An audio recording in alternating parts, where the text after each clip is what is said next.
Hemos venido estudiando el Evangelio de Juan, ¿cierto?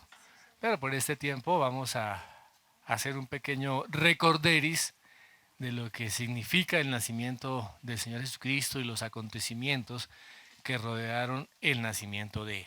Así es que vamos a estar mirando hoy el libro de Lucas, así como vimos la semana pasada. Lucas capítulo 2. Veamos desde el verso 8 en adelante. Lucas capítulo 2, del verso 8 al verso 20. Bueno, dice así la palabra del Señor. Había pastores en la misma región que velaban y guardaban las vigilias de la noche sobre su rebaño. Y aquí se les presentó un ángel del Señor, y la gloria del Señor los rodeó de resplandor, y tuvieron gran temor. Pero el ángel les dijo, no temáis, porque he aquí os doy nuevas de gran gozo, que será para todo el pueblo, que os ha nacido hoy en la ciudad de David un Salvador, que es Cristo el Señor. Esto os servirá de señal. Hallaréis al niño envuelto en pañales, acostado en un pesebre.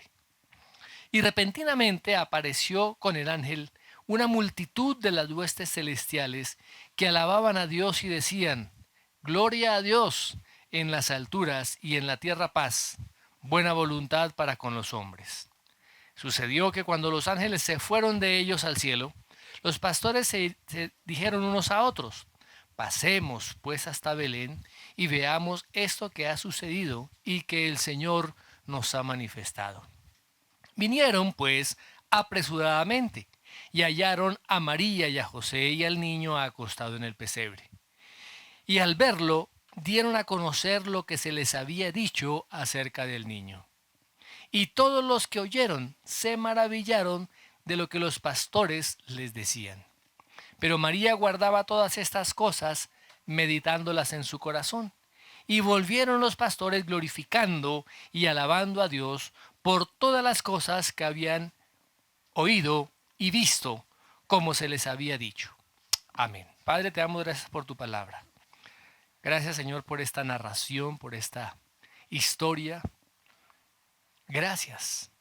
Gracias porque a través de ella podemos conocer los pormenores de la encarnación del Señor Jesucristo, del nacimiento del Señor Jesucristo, de todos los hechos que lo rodearon. Y vemos tu gloria manifestada en cada una de las cosas que tú has hecho, Señor. Gracias. Abre nuestro entendimiento, danos la luz de tu evangelio y que tu palabra quede sellada y escrita en cada uno de nuestros corazones. Te lo pedimos en el nombre de Jesús. Amén. Amén. Muy bien. La palabra dice que el Señor Jesucristo es el Señor de gloria, o el Señor de la gloria. También dice allá el apóstol Pablo en Filipenses capítulo 2 que el Señor se despojó a sí mismo y tomó la forma de siervo y que hizo semejante a todos los hombres.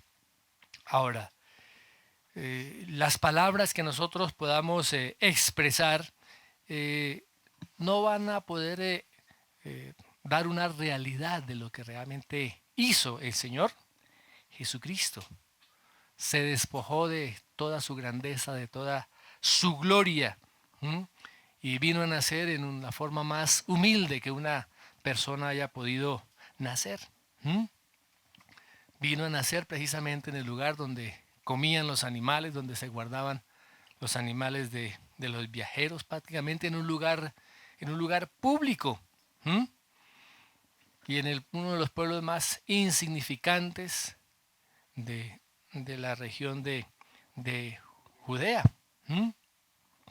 Y parece que en ese momento nadie se dio cuenta de lo que realmente estaba pasando, pues a excepción de José y de María. Pero todo esto de un momento a otro cambiaría. Todo el silencio que vimos la vez anterior, todas esas circunstancias que rodearon tan humildemente el nacimiento del Señor Jesucristo, cambió de un momento a otro. ¿Qué hubiera pasado si hoy en día eh, hubiéramos contratado a una empresa de marketing, una empresa comunicaciones para anunciar este nacimiento. Se hubiera hecho toda la publicidad del mundo, se hubiera mandado la comunicación por las redes sociales y ponga un me gusta, un dedito levantado, ¿cierto? Pero Dios lo manejó de una manera totalmente diferente, diferente. En esa época de pronto pudiéramos haber dicho, no, pero es que debió haberse anunciado a los sacerdotes, a los gobernantes del pueblo de Israel, ¿cierto? A los miembros del Sanedrín o del concilio, a todos los levitas, a todos los fariseos, a los escribas. ¿Mm?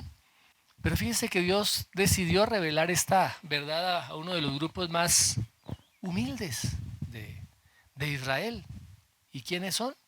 Pues precisamente los pastores, que vamos a ver más adelante. Y toda esta historia se centra en un tema y es lo que menciona el ángel. Allá en el versículo 11 dice, os ha nacido hoy un Salvador. Este es el centro, mis amados, de el mensaje. Este es el núcleo, lo importante de el mensaje. ¿Mm? Pero este anuncio no solamente se limita al Nuevo Testamento. Desde el Antiguo Testamento, Dios se reveló y se mostró al pueblo de Israel como el Dios salvador, como el Dios libertador. Dios saca y libera a su pueblo de la esclavitud de Egipto. El Dios libertador, el Dios salvador. Dios guarda, cuida a su pueblo por más de 40 años allí en el desierto. De tal manera que no hay una desconexión entre el Antiguo y el Nuevo Testamento. Ese Dios salvador, ese Dios libertador, ahora se manifiesta en el Nuevo Testamento. Porque hay personas que creen que el Dios del Antiguo Testamento era un Dios de juicio, era un Dios de castigo, era un Dios de ira, ¿cierto? Y que todo lo contrario, el Señor Jesucristo es un Dios de amor, de misericordia. Pero no, mis hermanos, es el mismo Dios. Y la palabra de Dios dice que Dios no cambia. Dios no cambia. ¿Mm? Dios es el mismo, ayer, hoy y por los siglos. Dios es un Dios fiel. Y no hay ningún otro Salvador y ningún otro libertador. ¿Recuerdan cuando Elías estaba allí en el Monte Carmelo? Y hubo ese desafío entre los profetas de Baal y Elías, el mensajero del Dios Altísimo. Que los profetas de Baal clamaban, gritaban, pidiendo la manifestación y la ayuda de su Dios. Y en algún momento Elías hasta fue burlón, ¿no? Grite más, porque de pronto su Dios estará ocupado, haciendo algún quehacer, o puede estar dormido, o puede estar de viaje. Quizá esté descansando o esté meditando. ¿Mm? ¿Y qué hicieron estos profetas? ¿Gritaron todavía más fuerte y comenzaron a sajarse, a cortarse y se cubrieron de sangre a ver si ese Dios los escuchaba? ¿Mm? Era un Dios, supuestamente ese Dios era un Dios cruel, un Dios tenaz, hermanos. ¿Mm? Pero vamos a ver el Dios de Israel. ¿Qué hizo Elías? ¿Qué hizo? Clamó y hubo la respuesta de Dios. Trajo la respuesta a Dios y trajo la liberación. Recuerden también que otro Dios de los pueblos vecinos era Moloc. A Moloc se le ofrecían los niños, los bebés, sacrificios de sangre. ¿Mm? Muy bien. Ahora, ese era el tipo de dioses que tenían los pueblos vecinos. Pero ¿cómo era el Dios de Israel, mis amados? Dice la palabra que es un Dios grande en misericordia. Es un Dios que es tardo para la ira. Grande en misericordia y en verdad. ¿Mm? Así que ese Dios del Antiguo Testamento es el mismo Dios del Nuevo Testamento. Y vez tras vez vemos en la palabra cómo a través de los profetas Dios está anunciando que Él es el libertador de su pueblo, ¿sí? Que Él vino o que Él va a venir para salvarlos. Y se hizo manifiesto muchas veces en medio de su pueblo. Amén. Muy bien. Miremos lo que dice el capítulo 53 de Isaías, que en esta mañana tuvimos la oportunidad de leerlo. Ese Dios envía a su Hijo, al Salvador del mundo, para redimir a los pecadores de la muerte, de la condenación eterna, librarlos del infierno a través de su muerte propiciatoria, a través de su sacrificio sustitutivo allí en la cruz. Y el capítulo 53 de Isaías precisamente describe esa muerte expiatoria del Mesías. Dice, por ejemplo, los versículos 4 al 6, dice, ciertamente llevó Él nuestras enfermedades y sufrió nuestros dolores y nosotros le tuvimos por azotado, por herido de Dios y abatido, mas Él herido fue por nuestras rebeliones, molido por nuestros pecados. El castigo de nuestra paz fue sobre Él y por su llaga fuimos nosotros curados. Todos nosotros nos descarriamos como ovejas, cada cual se apartó por su camino, mas Jehová cargó en Él, en Cristo, el pecado de todos nosotros. Mira lo que dice el versículo 8. Por cárcel y por juicio fue quitado. ¿Y su generación quién la contará? Porque fue cortado de la tierra de los vivientes y por la rebelión de mi pueblo fue herido. Y mire lo que dice el versículo 10. Con todo eso Jehová quiso quebrantarlo, sujetándolo a padecimiento. Cuando haya puesto su vida en expiación por el pecado, verá linaje, vivirá por largos días, y la voluntad de Jehová será en su mano prosperada. Verá el fruto de la aflicción de su alma, y quedará satisfecho. Por su conocimiento justificará a mi siervo justo a muchos, y llevarán las iniquidades de ellos. Por tanto, yo le daré parte, con los grandes y con los fuertes repartirá despojos, por cuanto derramó su vida hasta la muerte y fue contado con los pecadores, habiendo él llevado el pecado de muchos y orado por los transgresores. La obra que el Señor Jesucristo realizó en la cruz del Calvario, manifestada desde siglos antes a través de el profeta Isaías. De tal manera que no hay otra fuente, mis hermanos, de salvación. El Señor Jesucristo es la única fuente de salvación. No hay otro Dios, no hay otro medio por el cual el hombre pueda ser salvo. No hay otro camino, no hay otro mediador. Solamente el Señor Jesucristo. Muy bien. Este texto, mis amados hermanos, nos manifiesta o nos dice o nos narra algunas consecuencias o algunas verdades que están aquí escritas. Y vamos a ver esas verdades acerca de las buenas nuevas, acerca del Evangelio.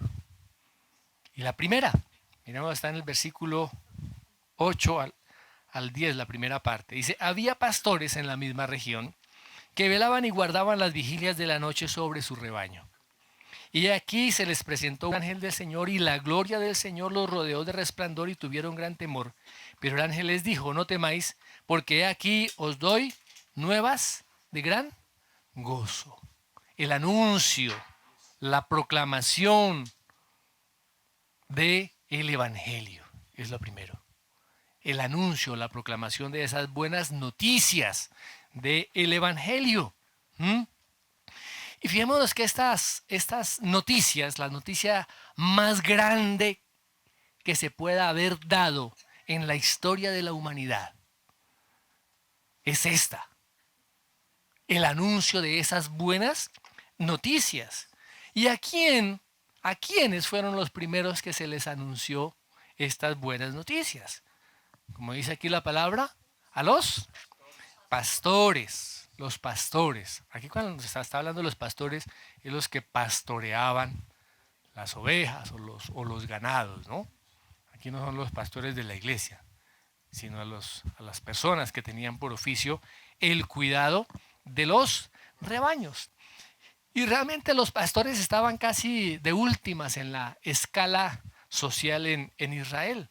Generalmente estas personas eran analfabetos, no tenían así ninguna formación. Eh, a los pastores ni siquiera se les permitía testificar en un juicio. Como los pastores tenían que hacer esta labor por todos los 7 días de la semana, los sacerdotes a ellos los calificaban como impuros porque no guardaban el día de, de reposo. Así que ellos estaban en cierta medida marginados.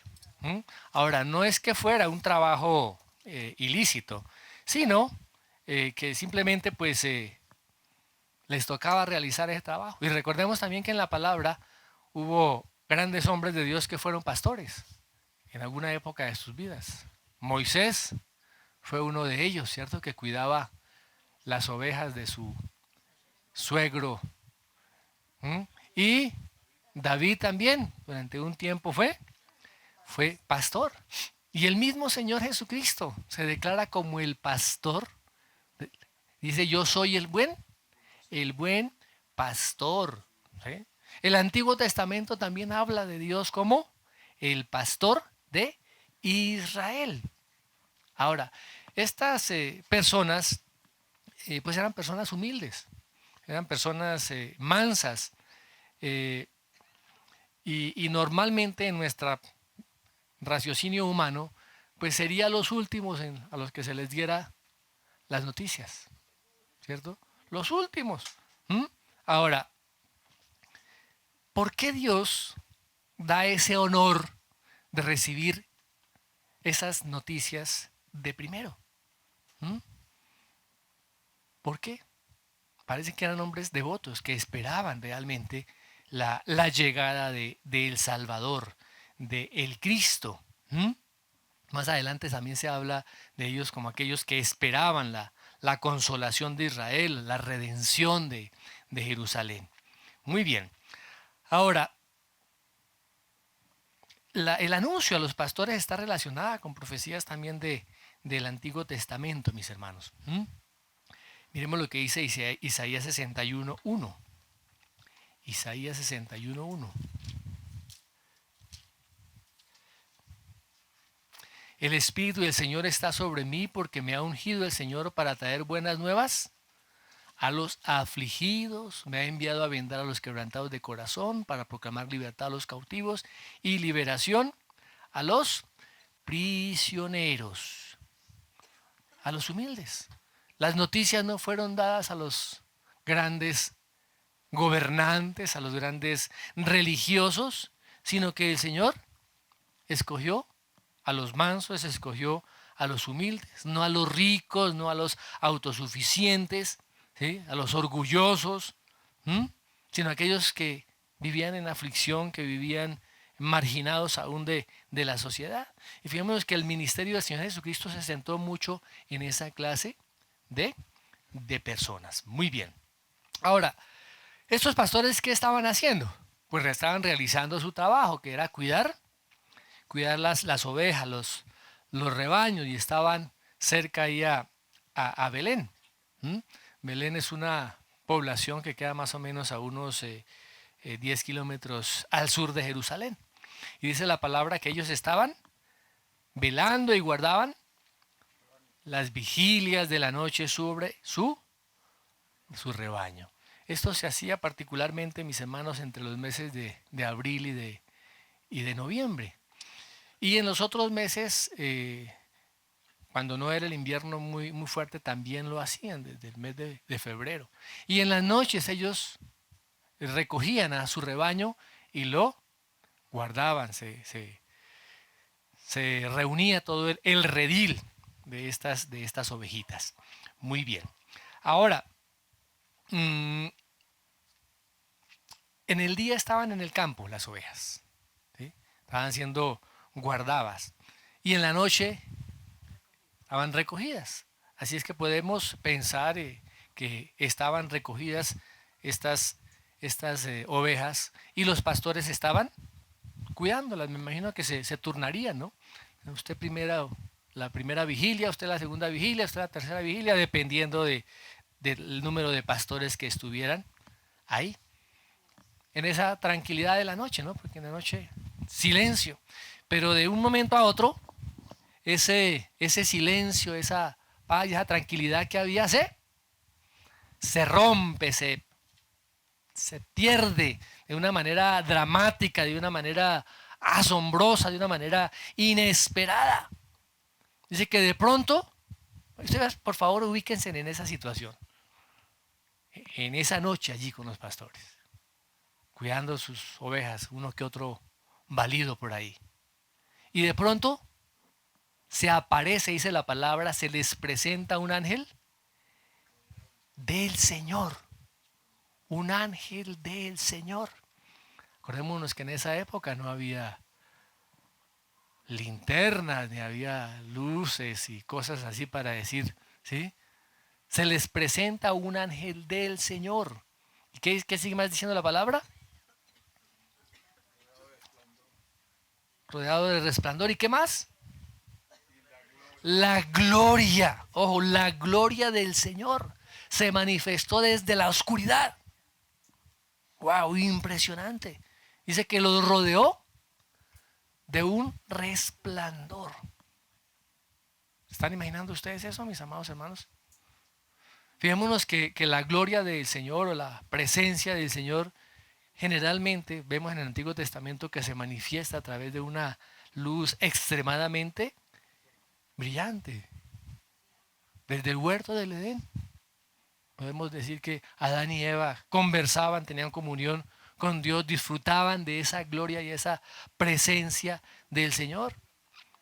Pero después de que ellos pecaron, ya esa presencia no fue manifiesta para ellos. Vez tras vez Dios mostraba su gloria. Por ejemplo, en el desierto. En el desierto Él manifestaba su gloria a través de una nube en el día y a través de una columna de fuego en la noche. También Dios manifestó su presencia allí en el tabernáculo. Manifestó su gloria en el tabernáculo y posteriormente en el templo.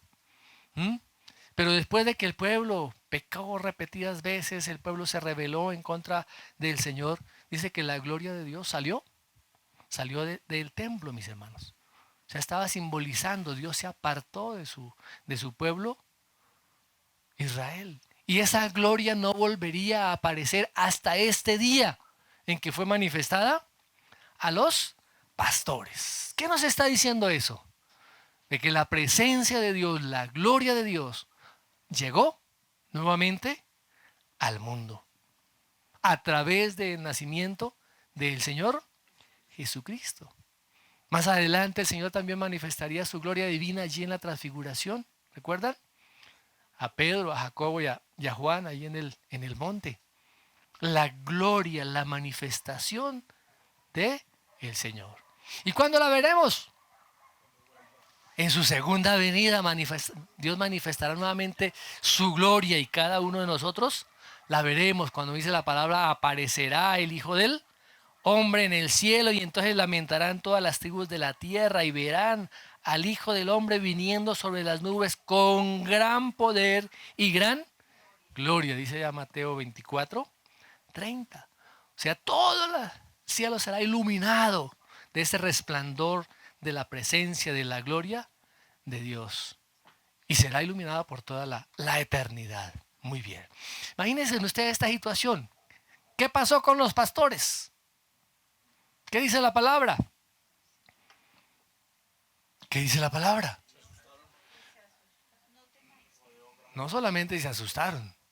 Dice la palabra, tuvieron gran temor.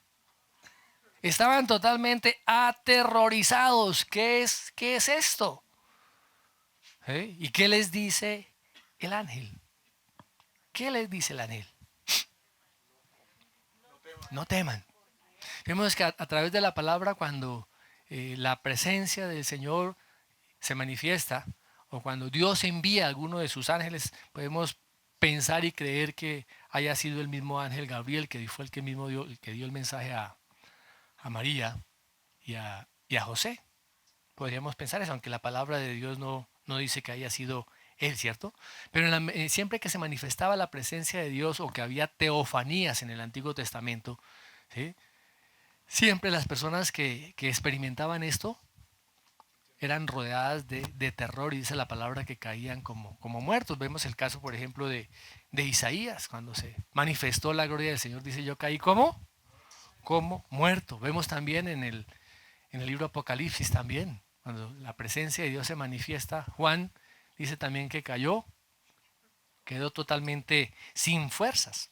Pero el ángel les dice, no teman, no teman, no teman.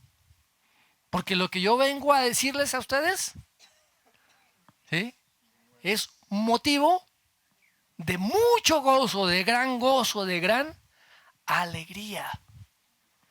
¿Ah? ¿Ustedes se imaginan allá a esos pastores temblando, mis amados, del susto? ¿Mm? Ahora, la palabra de Dios dice que debemos nosotros temer a Dios. Un temor reverente.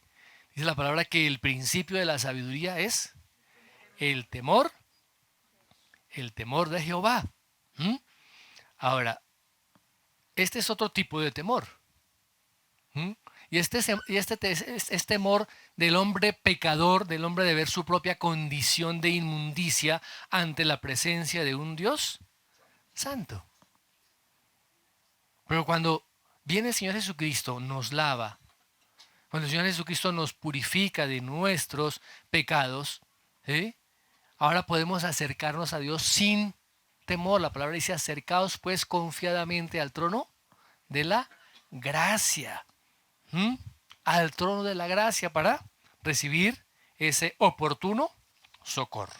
Muy bien. Número 2. ¿Para quién es ese anuncio? ¿Para quién son esas buenas nuevas? Miremos lo que dice la última parte del versículo 10.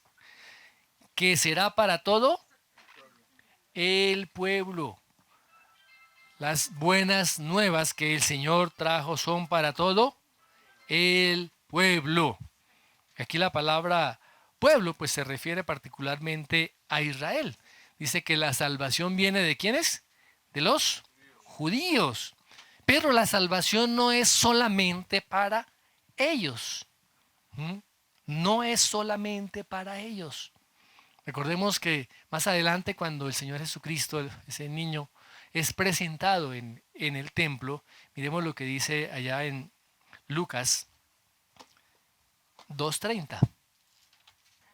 Listo, dice, porque han visto mis ojos tu salvación, la cual has preparado en presencia de todos los pueblos. Luz de revelación, ¿a quiénes? A los gentiles y gloria de tu pueblo Israel. Wow. ¿Mm? De nada, mis amados. Vino la salvación, sí, la salvación vino del pueblo de Israel, pero vino una salvación para todos los gentiles. ¿Mm? Recuerden que el profeta Isaías ya también lo había anunciado, ya en el capítulo 60. Isaías capítulo 60. Dice, levántate, resplandece porque ha llegado tu luz y la gloria del Señor ha amanecido sobre ti. Porque he aquí tinieblas cubrirán la tierra y densa oscuridad los pueblos, pero sobre ti amanecerá el Señor y sobre ti aparecerá su gloria. Y acudirán, ¿quiénes? Las naciones a tu luz y los reyes al resplandor de tu amanecer. ¿Mm? El pueblo de Israel recibía ese Mesías, al Salvador de Israel. Pero ese Salvador era anunciado también para todos los pueblos. Y por eso el mismo Señor Jesucristo nos da una comisión, ¿cierto? Vayan y hagan discípulos a todas las naciones, enseñándoles que guarden todas estas cosas que yo les he dicho, bautizándolos en el nombre del Padre, del Hijo y del Espíritu Santo, y aquí yo estoy con ustedes todos los días hasta el fin del mundo. Así que ese para quién es para todos. Muy bien, otra verdad que hay ahí, la número 3, está en los versículos 11 y 12, dice así la palabra, que os ha nacido hoy en la ciudad de David un Salvador que es Cristo el Señor. Esto os servirá de señal, hallaréis al niño envuelto en pañales, acostado en un pesebre. ¿Quién trae las buenas nuevas? ¿Quién es ese mensajero o ese portador de las buenas nuevas? Pues vamos a verlo, mis hermanos, lo que dice la palabra del Señor. Dice que es un niño que ha nacido. Y particularmente dice que ha nacido en la ciudad de David. Pero aquí el ángel da una descripción precisa. ¿Un qué? Un Salvador. Esa es la razón principal por la cual el Señor Jesucristo vino a la tierra. ¿Para qué? Para salvar. ¿Sí? Para salvar a su pueblo de sus pecados. El Señor Jesucristo vino para salvación.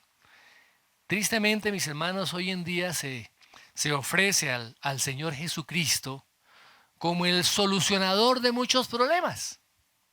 Entonces se le dice a las personas, acérquese a Cristo, que Cristo le va a arreglar su matrimonio. Acérquese al Señor Jesucristo porque Él va a arreglarle la vida a su hijo que está apartado del Señor o que es drogadicto. Acérquese a Cristo que Dios le va a hacer el milagrito de sanarlo. ¿Sí? Acérquese a Cristo que Dios le va a dar casa, carro y beca.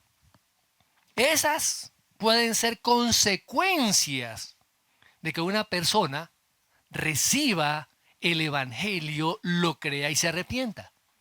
Esas son consecuencias. Pero la razón principal por la que el Señor Jesucristo vino a la tierra fue para librarnos de el pecado, para salvar a su pueblo de el pecado. ¿Qué dice Mateo 1:21? Y dará a luz un hijo y pondrás por nombre Jesús, porque él salvará a su pueblo de sus pecados. Salvará al pueblo de sus pecados. Ahora miremos en contraste con Romanos. Romanos capítulo 3. Como está escrito, no hay justo ni aun uno. No hay justo ni aun uno. ¿Y qué dice el 23? Por cuanto todos pecaron, no alcanzan la gloria de Dios. El hombre es culpable delante de Dios de quebrantar su ley, su palabra. ¿Y qué merece? La muerte y el castigo eterno. Pero tristemente, mis hermanos, como les decía hoy, se ofrece al Señor Jesucristo para librarnos de los sentimientos de culpa, para quitar todos esos artificios psicológicos. El Señor Jesucristo vino con un propósito y es salvarnos de nuestro pecado, para librarnos de la muerte eterna y del infierno, no para que nos sintamos bien. Porque es que hay mucha gente que piensa y va a la iglesia, es que yo voy para sentirme bien. No, aquí venimos para enfrentarnos a la verdad del Evangelio, reconocer nuestro pecado, poder arrepentirnos y caminar cada día con la presencia de Dios. Muy bien. Y aquí el ángel da unos títulos. Unos títulos. ¿Cuáles títulos da el ángel al Señor Jesucristo? ¿Ah? Ya hablamos del Salvador. ¿Qué sigue diciendo? Cristo. Cristo. Cristo significa Mesías, ungido. Ungido. Es una posición alta, de honra, de gloria. Acordémonos que la palabra dice que Él es el Rey de reyes y Él es el Señor de los señores. Y dice que Él reinará por siempre en el trono de David. También el ángel le dijo a María esa parte, ¿no? Ese rey que reinará por siempre. Su gobierno no es un gobierno temporal. La vez pasada vimos algunos de estos emperadores, en caso de Octaviano, son gobiernos temporales, sí, tienen gloria, fama, crecieron, hicieron cosas buenas, algunas cosas terribles, pero todo es temporal. ¿Mm? Pero el Señor Jesucristo es Rey eterno. Su trono será por la eternidad. ¿Mm? De igual manera también el Señor Jesucristo dice la palabra que fue constituido nuestro sumo sacerdote. Sumo sacerdote para su pueblo, para nosotros. Él es el mediador entre nosotros y el Padre y Dios. Él está intercediendo por cada uno de nosotros. Él fue profeta, mis hermanos. ¿Mm? Él fue la voz de Dios, como dice ya Hebreos 1. En este tiempo Dios nos ha hablado por medio de su Hijo, el Señor Jesucristo, el Mesías, el ungido. Y la otra palabra que utiliza aquí también es Señor, Señor. Cuando nosotros nos dirigimos a alguna persona, le decimos Señor, pues se le está dando honra y respeto, ¿cierto? Pero esta palabra, en los tiempos de Jesús, se refería a el Kyrios o el Curios, que era el dueño de esclavos. Al esclavo se le llamaba el doulos, ¿sí? Así que ese Kyrios era el que tenía ese poder, y el esclavo, el doulos, era el que estaba subordinado a la autoridad de ese señor. ¿Mm?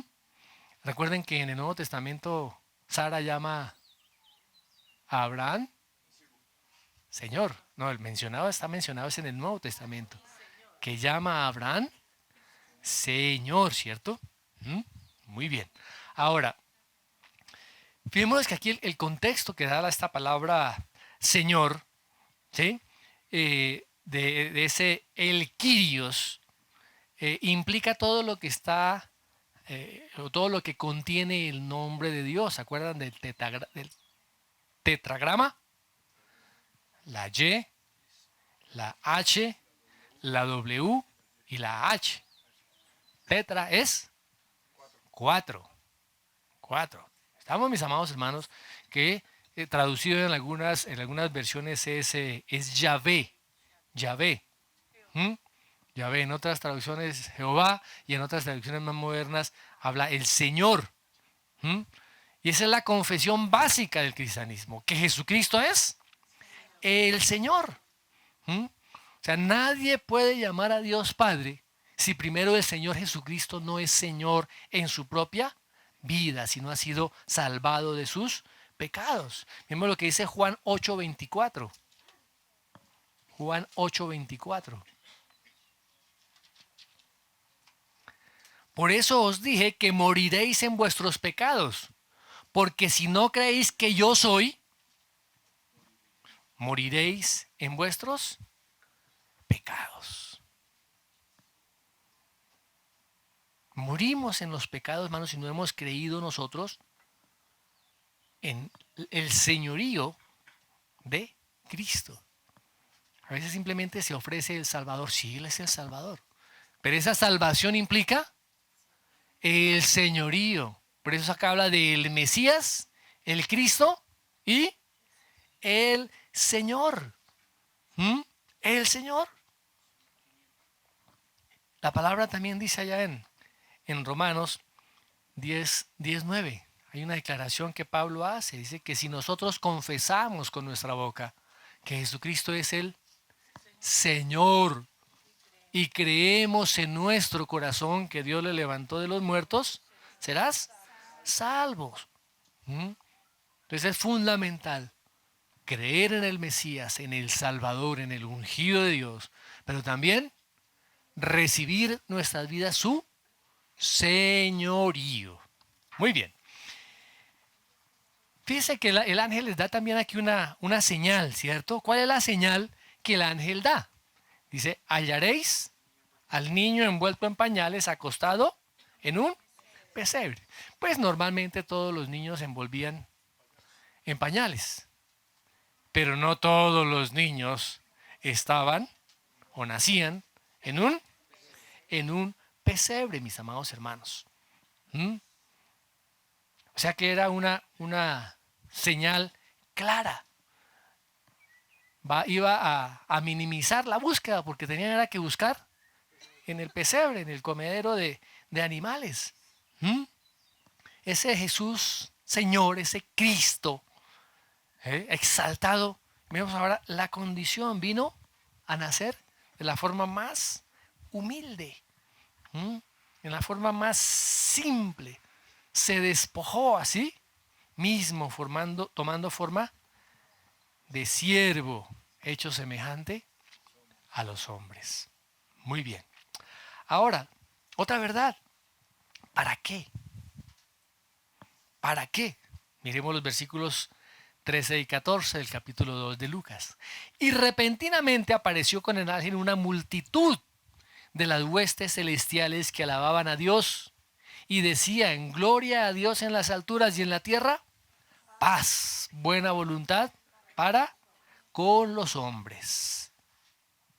Fíjense que mientras el ángel estaba dándoles esas buenas noticias a los pastores, ¿qué sucede? ¡Pah! Repentinamente, dice la palabra, repentinamente, ¿sí? Repentinamente. ¿Ah? Apareció con el ángel, ¿qué? Una multitud de huestes celestiales. Ahora, no sabemos cuántos miles o millones de ángeles aparecieron en ese lugar, pero era un número gigantesco, mis hermanos, una multitud, un grupo grande, un grupo enorme, que en ningún otro sitio de las Escrituras aparece un grupo así de ángeles. Aparecían a veces pequeños grupos, pero este grupo es grandísimo. ¿Y qué estaban haciendo estos ángeles? Lo que normalmente hacen los ángeles. ¿Qué estaban haciendo? Alababan a Dios. O sea, imaginémonos eso, mis hermanos. Ese coro angelical. ¿Ah? Ese regocijo, esa alegría suma que había allí en ese momento.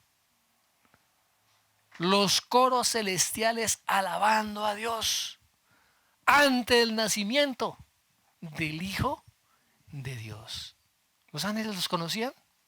¿Conocían a Cristo? Claro que sí, porque Él estaba desde antes de la fundación del mundo, conocieron su gloria, su majestad, esa segunda persona de la Trinidad. Y ellos entendían que ese Hijo de Dios, Dios mismo ahora se había hecho hombre, se había encarnado. Y estaban regocijándose, exaltando la gloria de Dios. Ahora, ese coro de ángeles, mis hermanos, ese coro angelical, lo que nos está mostrando es una verdad fundamental, la verdad más elevada, la razón por lo que todo existe. ¿Cuál es? La gloria de Dios. La gloria de Dios. Ustedes recuerdan también que la palabra dice que los ángeles se gozan, se regocijan cuando un pecador se arrepiente, mis hermanos. Imagínense ese gozo tan inefable, podríamos decirlo, que se manifestó allí, dándole la gloria a Dios. Dándole la gloria a Dios. Ahora, ¿cuál es el propósito definitivo del Evangelio, de las buenas nuevas? Salvar a los hombres. ¿Para qué? ¿Para qué? para que la gloria de Dios sea manifestada. Para que el hombre junto con los ángeles le den la gloria a Dios. Para glorificar a Dios. Ese es el cuarto. ¿Para qué? ¿Para qué las buenas nuevas? ¿Para qué el evangelio? Para glorificar a Dios. Y dice la palabra, ¿no? Gloria a Dios en las alturas. ¿Cuáles alturas? En los cielos, ¿cierto? Pero en la tierra, o sea, aquí abajo, ¿qué se está proclamando aquí en la tierra? Paz, buena voluntad para con los hombres. ¿De qué paz se habla ahí? ¿Cuál es la paz a la cual se están refiriendo los ángeles? La paz que viene de la salvación, la paz que viene de la reconciliación del hombre con Dios. No es de la paz que hablan aquí en el mundo, no es de la paz entre las naciones, no es de la paz entre marido y mujer, no es de ese tipo de paz. Es la paz, porque antes éramos enemigos de Dios. Ahora, por la obra del Señor Jesucristo, viene la reconciliación y entramos ahora en paz para con Dios, ¿cierto? Y recordemos que al Señor Jesucristo, al Mesías, se le llama el príncipe de paz. Y nosotros ahora somos reconciliados con Dios. Ahora, ¿quiénes son los que reciben esa paz? ¿Todos los hombres? ¿Todos o quiénes? Dice la palabra que los hombres, ¿cierto? Que reciben la buena voluntad de parte de Dios.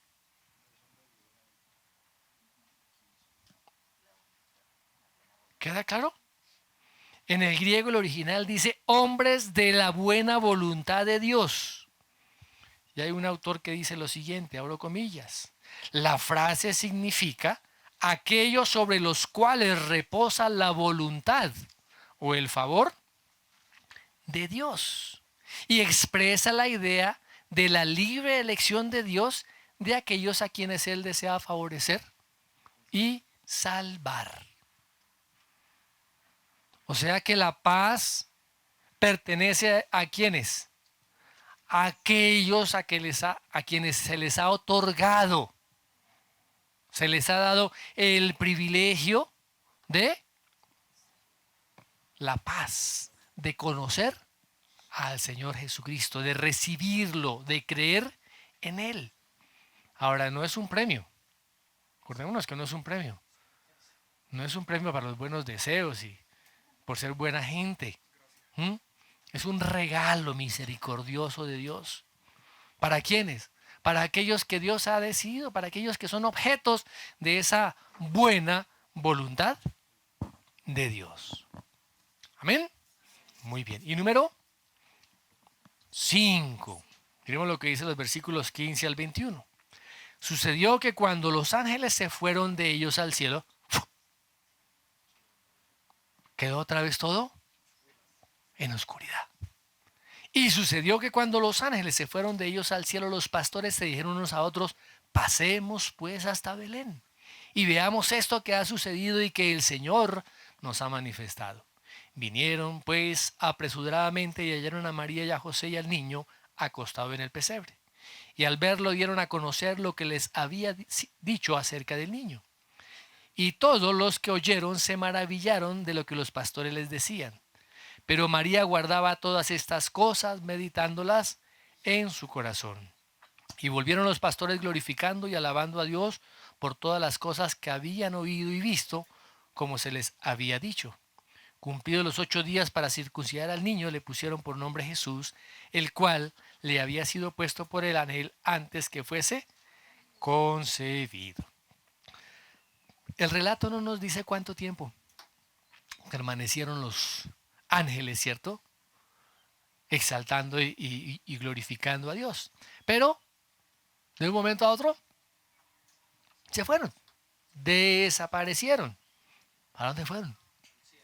Pues al cielo, ¿cierto? A continuar con su labor, con su trabajo, que es adorar al Señor. Por eso dice la palabra, sucedió que cuando los ángeles se fueron de ellos al cielo, los pastores pues comenzaron a hablar entre ellos de lo que había sucedido, de lo que habían ellos experimentado. Y bueno, ¿y ahora qué vamos a hacer? ¿Mm? ¿Qué vamos a hacer ahora? ¿Qué dijeron? Pues pasemos pues hasta Belén y vamos a ver lo que ha sucedido y lo que el Señor nos ha manifestado. O sea que dijeron, bueno, vamos a ir pronto, pero ¿cómo vamos a dejar los rebaños solos? Los rebaños no los podemos dejar solos. Entonces, pues el texto no nos dice, pero lo más probable es que hayan quedado algunos de los pastores cuidando los rebaños mientras otros iban a cerciorarse de lo que el ángel les había dicho. ¿Mm? Y aquí esta actitud de los pastores, mis hermanos, nos refleja o nos ilustra los dos primeros aspectos de una persona cuando llegan al Señor Jesucristo. ¿Qué es lo primero? Lo primero es que oyen el mensaje, oyen el evangelio. Por eso es que la labor nuestra es predicar el evangelio, llevar las buenas noticias. ¿A quiénes? ¿A quiénes tenemos que llevar las buenas noticias? A todos los que están alrededor nuestro, ¿cierto? Para que ellos escuchen esa revelación del Señor, el mensaje del evangelio, las buenas nuevas, que el Salvador, el Cristo, el ungido, el Mesías y Señor ha venido.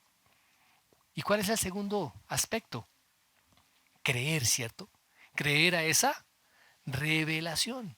Miremos lo que dice Pablo en Romanos 10:14. Lo menciona también aquí Pablo en sentido contrario, en sentido inverso.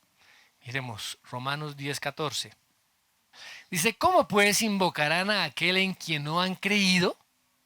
¿Y cómo creerán en aquel de quien no han oído?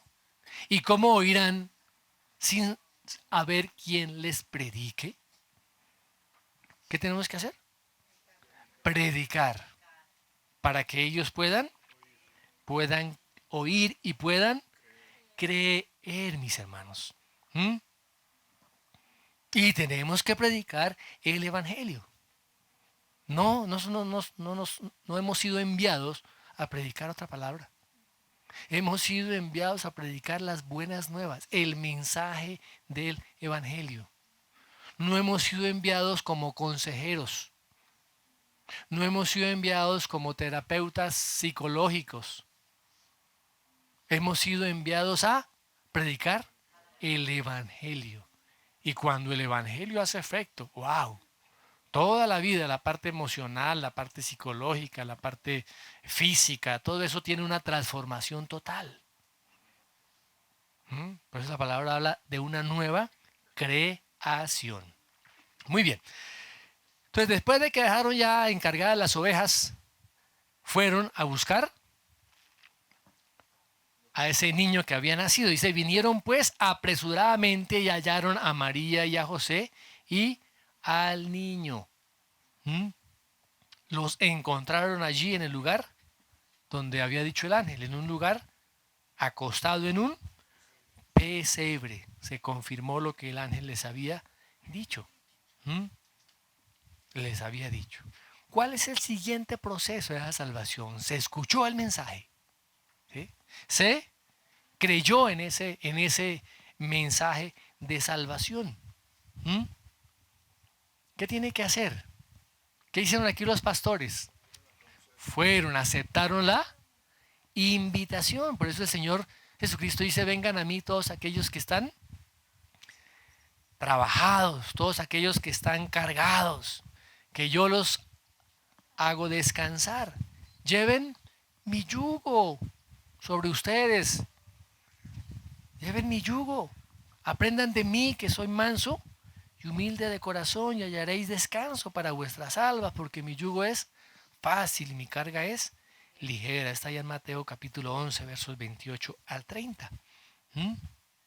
Muy bien. ¿Qué podemos ver ahora en esa situación? Llegan los pastores, encuentran allí a José, a María y al niño. ¿Mm? Pues podemos pensar, mis hermanos, que comienza a haber un diálogo allí entre ellos, entre José, María y los pastores. ¿Ah? Me imagino que este par de padres, asombrados por lo que les estaban contando los pastores, por lo que había ocurrido unos minutos o tal vez algunas horas atrás, estaban asombrados recibiendo esas noticias. ¿Y qué pudieron decirles José y María a ellos?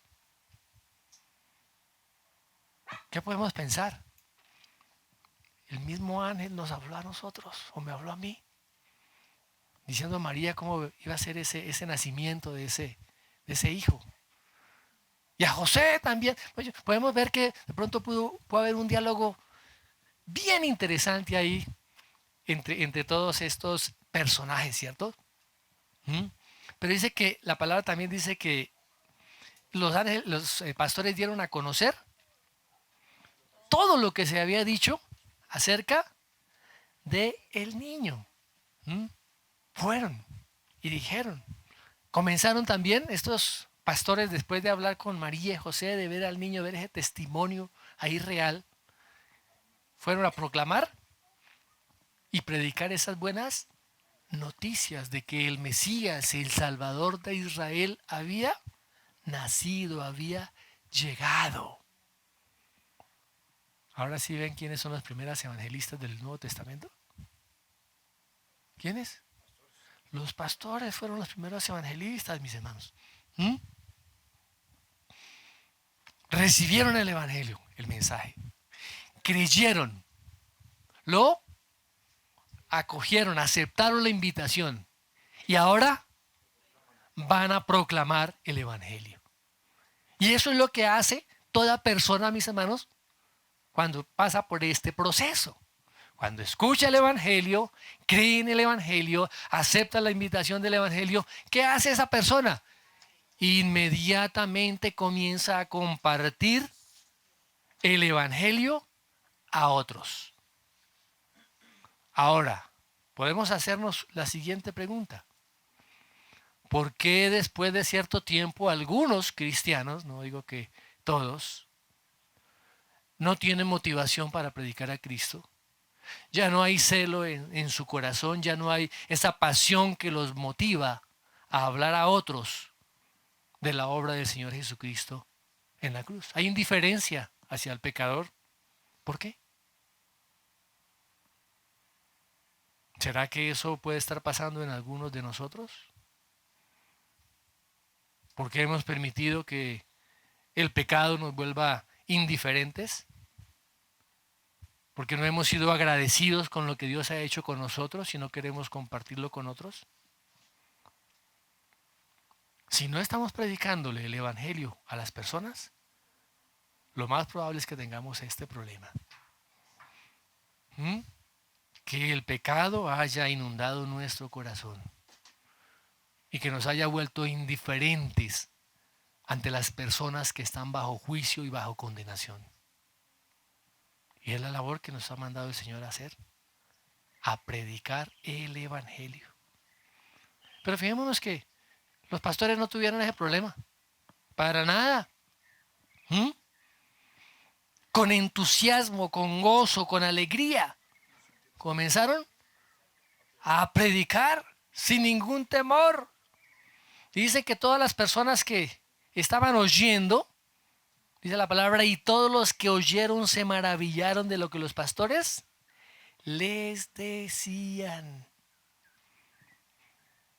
Y desde un principio el ministerio del Señor Jesucristo hizo que las personas se maravillaran a través de todo su ministerio. Que todas las personas quedaran asombradas.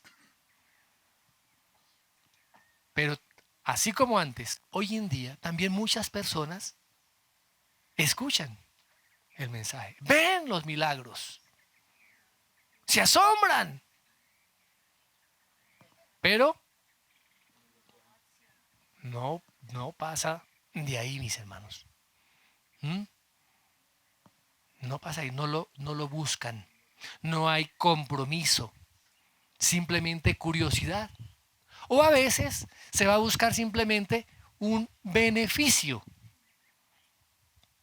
Para algunos puede ser, el Señor Jesucristo puede ser como ese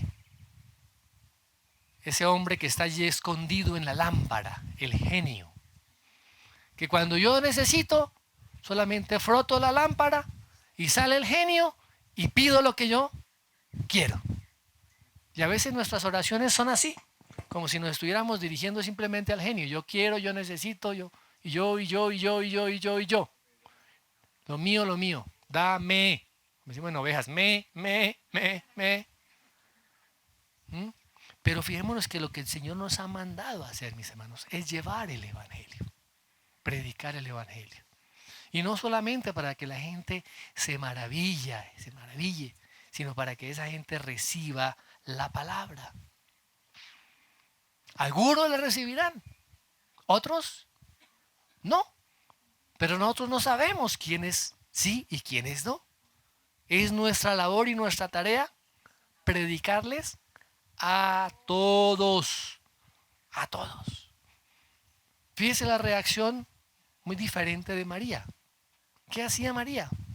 Dice que María guardaba todas estas cosas, meditándolas en su corazón. ¿Mm? Todo lo que le dijo el ángel, todo lo que habló con los pastores, meditaba en eso, en la palabra de el Señor. ¿Mm? No podemos imaginarnos qué más pensamientos pasaban por la cabeza de María, ¿cierto? ¿Cómo sería si Dios le había dicho que era el Salvador, el Cristo? ¿Mm? ¿Cómo sería todo eso? No podemos pensar, no podemos imaginarnos qué más cosas eh, pasarían por la cabeza de ella, porque también el Señor le había dicho a través del ángel, ¿sí?, que él había puesto a ese hijo como levantamiento y como caída, ¿cierto?, de muchos en Israel. Y también le dijo, y una espada traspasará tu corazón. ¿Mm? Ok. Y eso precisamente fue lo que ocurrió cuando el Señor Jesucristo estaba allí en la cruz. Muy bien. Ahora, vemos que esa meditación de María nos muestra otro aspecto de lo que significa realmente creer en el Señor Jesucristo. ¿Ah? O sea, no es solamente la euforia, no es solamente el gozo y la alegría del momento. ¿Mm? No es solamente eso, sino es esa meditación profunda, mis hermanos. ¿Sí? Esa meditación en la palabra del Señor.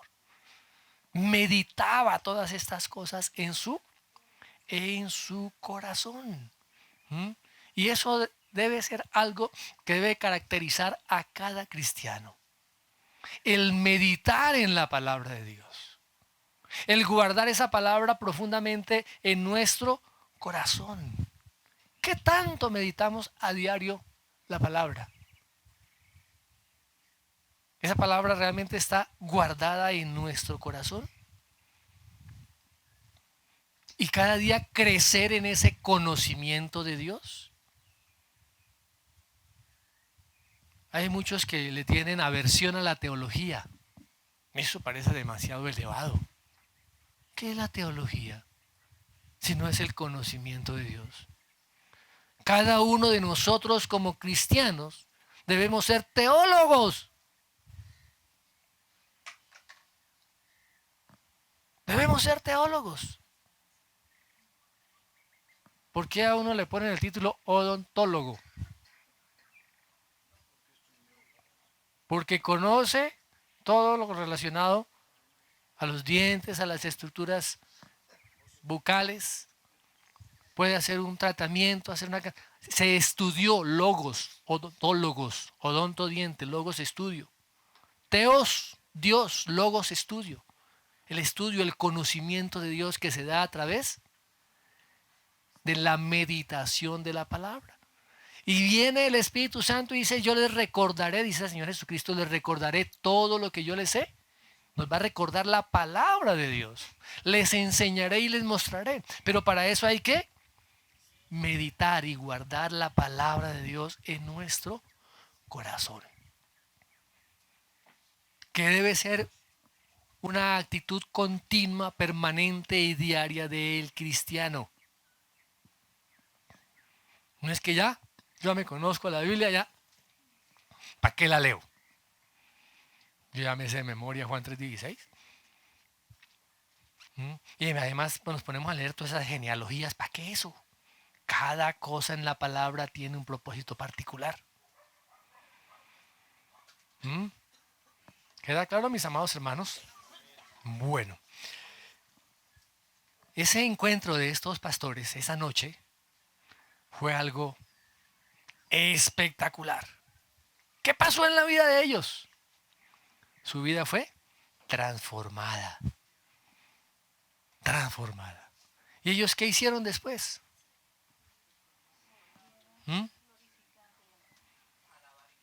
Volvieron a su trabajo. Siguieron siendo pastores. Pero ¿cómo regresaron a su trabajo? Dice la palabra que glorificando y alabando a Dios por todas las cosas que habían oído y visto, como se les había dicho. La promesa que estaba escrita, o las promesas que estaban escritas acerca del Salvador, de ese ungido, eran una realidad para ellos. Sus esperanzas, sus anhelos, sus deseos fueron cumplidos. Y eso transformó sus vidas, esa palabra, esas buenas nuevas. Es lo que dice el apóstol Pablo allá en Romanos capítulo 1. No me avergüenzo del Evangelio, porque el Evangelio es poder de Dios para salvación a todo aquel que cree, primeramente al judío, pero también al griego o a los gentiles, mis hermanos. Esa misma actitud que nos muestran aquí estos pastores es la que tiene que haber en cada uno de nosotros. Usted cuando va a su trabajo, a su quehacer diario, ¿cómo va? Uy, hermano. Hoy es el día de pago, ya el día de pago. Y es quincena. ¿Sí? O se levanta el lunes diciendo, qué vaina, hombre, otra vez lunes a madrugar, trabajar. ¿Cómo volvieron estos hombres? Glorificando a Dios, alabando a Dios. Usted se despierta el lunes, amén, gloria a Dios. ¿Qué semana voy a tener esta semana? ¿Cuántos vas a poner, Señor, aquí al frente para que les predique? ¿Con cuántos me voy a encontrar para exaltar tu nombre, Señor? Esa actitud debe ser la actitud que debe caracterizar a cada persona que conoce al Señor Jesucristo. A todo aquel que ama a su Señor. Eso nos toca hacer. La misma actitud que hubo en los pastores, hermano. Amén. Tenemos que creer estas verdades, mis amados. Creer en el Evangelio. Aceptar y recibir ese señorío de Cristo en nuestras vidas. Y al Señor Jesucristo como nuestro Salvador. Caminar en esas verdades a diario. Y compartirlas y predicarlas a otros. Es parte de lo que significa la Navidad, mis amados hermanos. Tristemente, como decíamos la vez anterior, hoy la Navidad se ha desvirtuado. Ahora la Navidad es y regalos y un poco de cosas. Y el verdadero significado de la encarnación de Cristo, lejos. Lejos. De tal manera que nos toca a nosotros como cristianos predicar a los que están alrededor nuestro. Que los demás entiendan que estamos celebrando en el tiempo de Navidad. Ese primer hecho fundamental del Evangelio. la encarnación del Señor Jesucristo, que vino a nuestro favor para salvarnos de nuestros pecados. Amén. ¿Dispuestos? Amén. Vamos a orar. Padre, te damos gracias por tu palabra. Cada vez que vamos a las Escrituras, Señor, es como esa luz que alumbra, Señor, nuestro entendimiento. Gracias. Gracias por tu preciosa palabra. Rogamos que esa palabra abunde en nuestros corazones, de que nuestros corazones cada día estén dispuestos a buscar más y más tu palabra, a estudiar tu palabra. Que tu Espíritu Santo nos la ilumine, nos la muestre, nos la imprima como un sello allí en nuestros corazones, y que con gozo y con alegría, Señor, podamos cada día anunciar esas buenas noticias, las noticias de que tú has venido en carne, que tú has pagado un precio en la cruz para salvarnos a cada uno de nosotros, y que ahora nosotros debemos caminar, Señor, contigo, porque te reconocemos como nuestro Señor y te damos muchas gracias. Gracias, Padre, en el nombre de Jesús. Amén y amén.